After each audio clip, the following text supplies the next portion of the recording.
Are you an idiot? Once we kill him, then what would we do?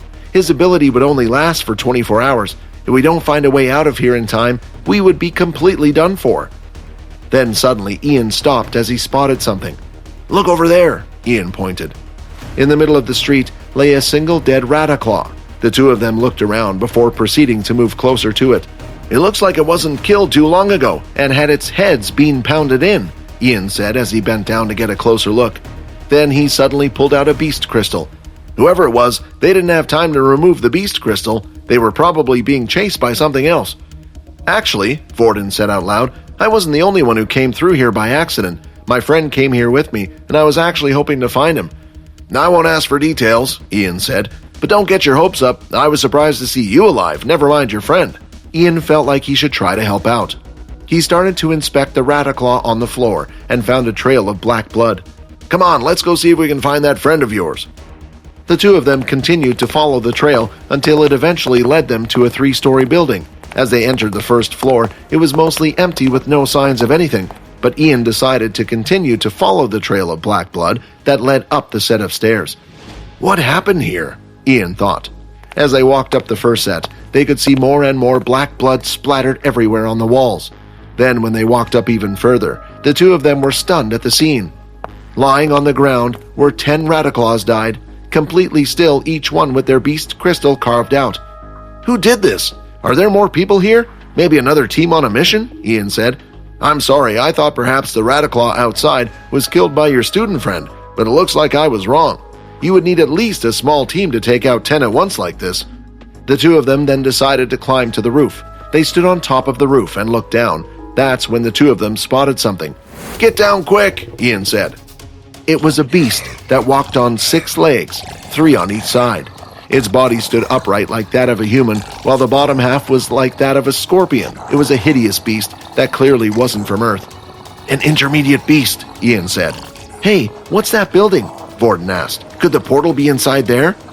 That's the storage room, Ian answered. I doubt the portal would be inside there. Usually those places get targeted by thieves and such, and even if it was in there, it would be best if we let the beast leave first. Quinn had left the other building and slowly started to make his way to the storage room. He had no clue when the sun would rise and needed a place to stay for the night. Not only that, but he was hoping that he might come across some treasures at the storage room. On his way, he spotted a few Rattaclaws feasting on something in the middle of the street.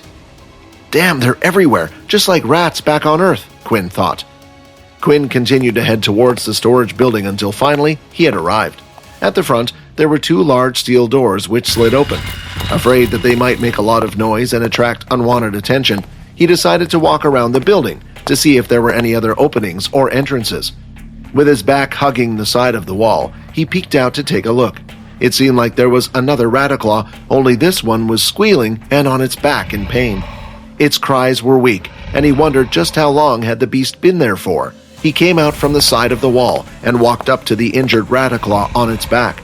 As he got closer to it, the Rattaclaw snarled at Quinn and tried to swipe its claws out.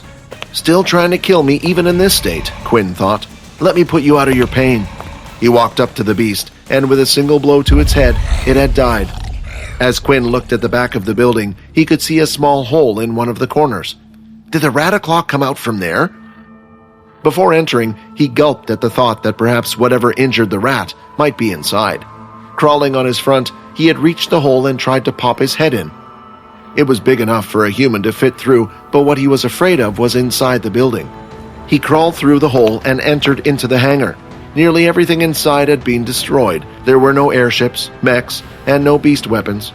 He started to walk around the hangar for a while, until eventually there was a room stationed in the corner. He walked up to the room, and there was a single steel door with a passcode device next to it. The door was military grade, which meant even those with abilities would find it hard to break it down. But it was clear to him that whatever was in the container had yet to be destroyed, and most likely whatever was inside was important stuff worth locking. Should I try Hammer Strike on it? He looked at the passcode on the side and pressed 4 random digits before pressing the enter button. Beep! Of course I'm not that lucky, he thought. Looking at the lock again, his gut was telling him to try it. Quinn then did as his inspect skill said and touched the lock. Nothing happened, but then he used the inspect skill one more time. Quinn immediately tested out the number the system had given him. Beep! Ka-chuk! The door then made an unlocking sound and swung open. Hi, Quinn here. Wondering what happens next? If you want to jump the queue and unleash all episodes, click on the link here and install the Pocket FM app. Catch our next episode only on Pocket FM Universe.